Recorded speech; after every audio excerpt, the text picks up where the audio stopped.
I'm Ed Grayson, New York City Sanitation Commissioner. Today I'll be answering your questions from Twitter. This is Trash Support.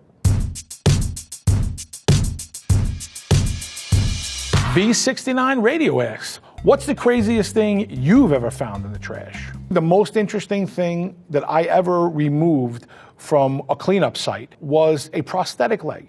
When we were cleaning up the aftermath of the New York City ball drop here for New Year's Eve.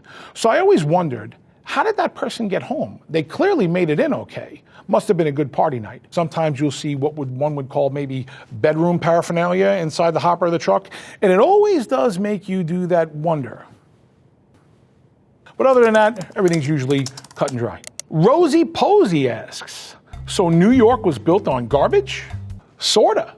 Not the whole thing. I mean, it's an island. We're really talking about the borough of Manhattan for the most part. Believe it or not, the Battery, a whole part like on the southern tip of Manhattan that was literally built on using fill. Some of it was garbage, some of it was earth fill, but in the end of the day, that is landfill. So yes, parts of New York City were in fact terraformed using garbage.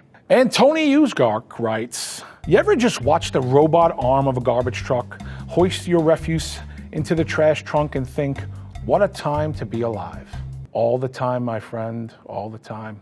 Actually, though, there are some really cool technologies on garbage trucks. This is one of our front-end loaders. Now, this guy, he's primarily used at some of our transfer stations, and we use it all the time when we're doing debris removal. And when this arm's up in the air, everybody's on high alert because this thing probably weighs, I don't know, about 6,000 pounds. And then it holds, 3 yards of material, so let's add another 3 tons. So anytime this thing's swinging around, you got almost 10 tons of material possibly above your head. So you're gonna be looking at that, and it is a thing of wonder. So here's an iconic New York City collection truck. This thing's fantastic. Right here in the back, what you can get caught up and mesmerized by is that nice sweeper action.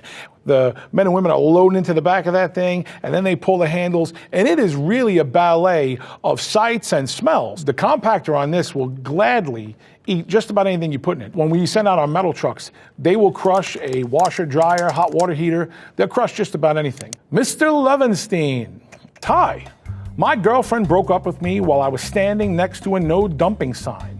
Can I sue her? I don't know if that's exactly illegal dumping that they were talking about. Now, most times when you see no dumping or illegal dumping signs out, that's because the location that's there, they've had a notorious bad actor come by quite some time and illegally dump construction material or other materials because they don't want to bring it to where it's supposed to go. And I want to say this out loud now. If you're illegal dumping anywhere, stop doing that. It's so easy to do the right thing with garbage. It's literally the easiest thing to do, to just follow the local ordinances and get rid of it. So please stop illegal dumping, and please, if you're listening, give Mr. Levenstein another chance. Lar65 writes, how does one properly dispose of a knife? Real question. Seems like tossing it in the garbage is likely a hazard for someone in waste disposal. Thank you for caring. We love you. That's fantastic. If it's all metal, it's a recyclable product, but that doesn't mean you can't do something. Perhaps you could take like a piece of plastic film, tape up where the blade is, and make sure that we're really not going to get stuck, because if we don't know that it's in there, that could come out and hurt us. So thank you for thinking of us. Definitely try to protect the blade, but a 100% metal knife is clearly recyclable object. Jeff Aldridge writes, New York City is an amazing city. The infrastructure, the history, but why do they still put trash on the streets like it's 1890? I couldn't agree with you more. It is an amazing city, and the infrastructure and the history. But there you go. Those are 2 parts of the reason. A lot of the buildings are built to not do that. We don't have a lot of alleyways in New York City. We don't have a lot of buildings and building spaces that have a dedicated refuse and recycling room.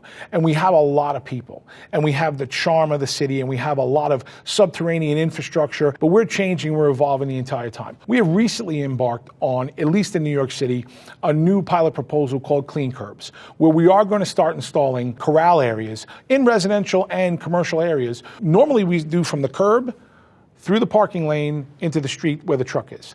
This is going to be having the material in a sealed container, probably ergonomic design, more than likely aesthetically beautiful, much better than looking at a bunch of black bags on the floor.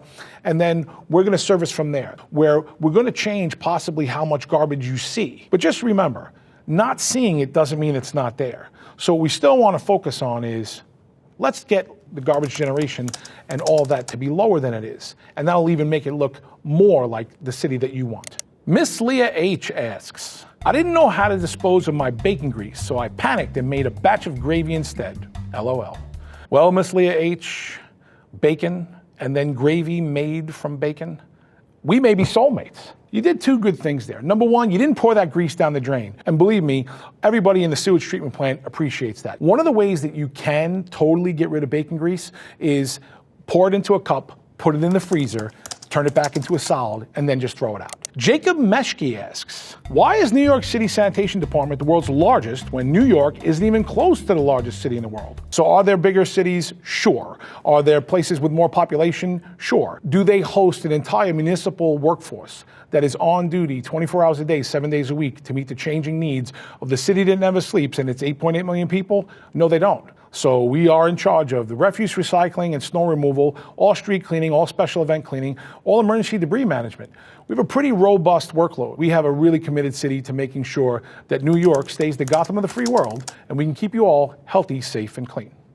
Next, it's Timothy De La G. Does anyone happen to know how much it would cost to rent a garbage truck for the day? And one thing I can tell you, garbage trucks are for rent. Not New York City's garbage trucks, but from municipal and heavy-duty equipment supply places, you can rent a garbage truck. Right now in New York City, our average, iconic white garbage truck that you see going on house to house, curb to curb, it's a little over $250,000 per truck because it's got the highest level of technology. We use renewable diesel. We have a lot of things built in there to make sure that we're one of the most sustainable fleets across the country. But I can tell you this much, it's going to cost you a lot for a garbage truck. I'd say you may want to let the professionals handle that one. Machine Gun Kelly asks, where does all the New York City trash go after trucks pick it up? I'm worried. Where does it go? It goes to one of our many transfer stations, where from there it gets processed, sorted, and then taken to a final destination. In New York City, we host about 5 different transfer stations, 4 by barge, 1 by rail, and we have a myriad of recycling contract vendors where we bring the recyclable materials. From there, it makes its sorting process and then moves on to either landfill, waste-to-energy plant, or proper recycling for beneficial reuse. Next up, Akila, obviously. Can I ask something? How are we supposed to be throwing batteries away? It all depends on where you live. You should really check your local ordinances because they may have a different waste management plan. But if you're in New York right now and you have, let's say, small disposable alkaline batteries, because there's no mercury in them, you can actually put them out in the trash. Certain batteries, like let's say automotive batteries here in New York, they have to go back to wherever you bought that. So if it's a retailer that sells an automotive battery, they have to take it back and then they'll properly recycle it. Some of the lithium-ion batteries and the more rechargeable ones, they can be pretty dangerous and we want them safe handled. Also, you can go to like the New York City website, nyc.gov/sanitation, and we have this great portal where we tell you, how do I dispose of? And you can find out all the different ways that you can dispose of not only batteries, but a bunch of other stuff that people have those lingering questions on. Think Shiv. Why does NYC Sanitation only pick up recyclable materials once a week? If they increased it, I would recycle more.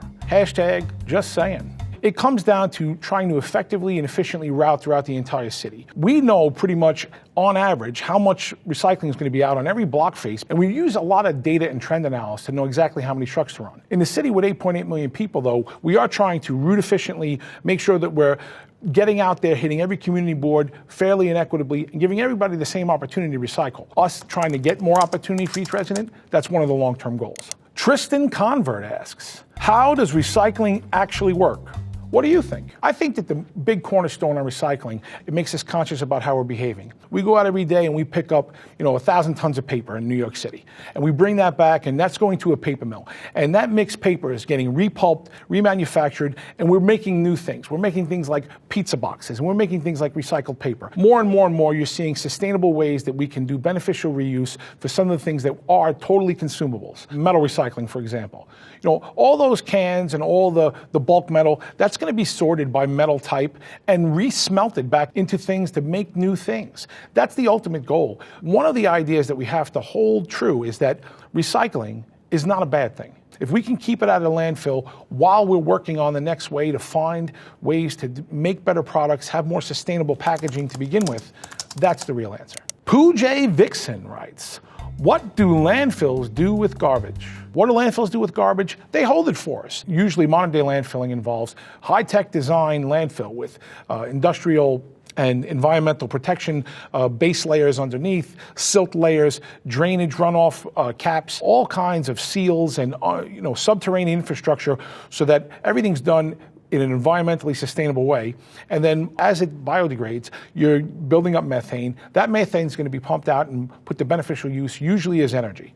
And then all along the way, what you're going to do is you're going to be capping at different intervals. So there'll be an active bank where the garbage is being dumped, and then they'll keep moving the herd around to try to level out the playing field until it runs out of room. And then people say, well, then what happens then? What you're going to do then is you're going to seal up the landfill, and you're going to monitor that for anywhere from 30 plus years. And then usually what happens is that's when you could start looking to use that land again for something other than being a waste disposal site. Yalla Whale asks, where will the trash go when all the landfills are full?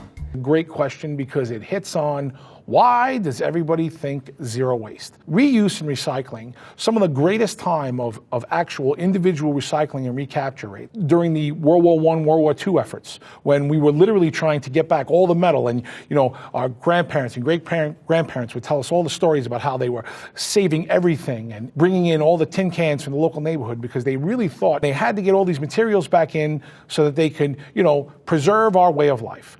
Well, guess what, folks? We need to preserve our way of life right now. What are we going to do when the landfills run out? Exactly. We're going to have all this garbage and no place to bring it. That's why trying to reduce consumption, learn everything we can do to be living a recyclable life, finding beneficial reuse for these products, and more importantly, thinking. So where does it go?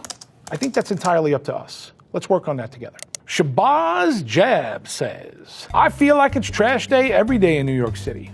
Like, how does everybody have this much garbage? That's what I'm saying.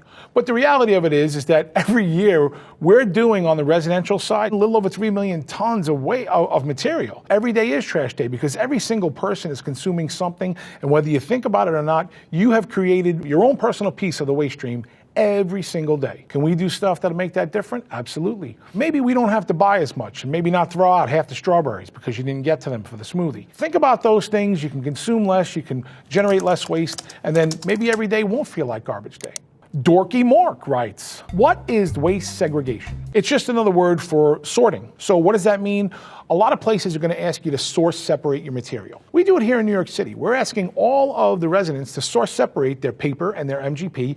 And in a handful of community boards here, we're asking them to separate their organic waste before they put it out so that we can come and properly delineate it so we can take it to the respective stream. Jers Devil 2000 asks, will composting ever work in New York? Absolutely. It works everywhere. The question is, will we do enough to make it work? Can we get it scalable? And I have to tell you, we're on our way there. We have to do this incredible thing as a city and try to remind ourselves of why we're doing it. Because what we're going to do there is going to turn it into nutrient-dense compost. We're going to take all that food waste and we're going to segregate it. We're going to put it into places where it can become nutrient-dense compost, because that doesn't have to go to a landfill. It's completely wasting all of that beautiful energy that happens as it breaks down. Will composting work? Yes. It's going to take people like you who care. It's going to take people in the positions that make those decisions on the municipal level and the government level to give you the access to those programs and the education. But can we do it? Absolutely. Great question. All right, that's it. I hope you learned something and you had fun. Until next time.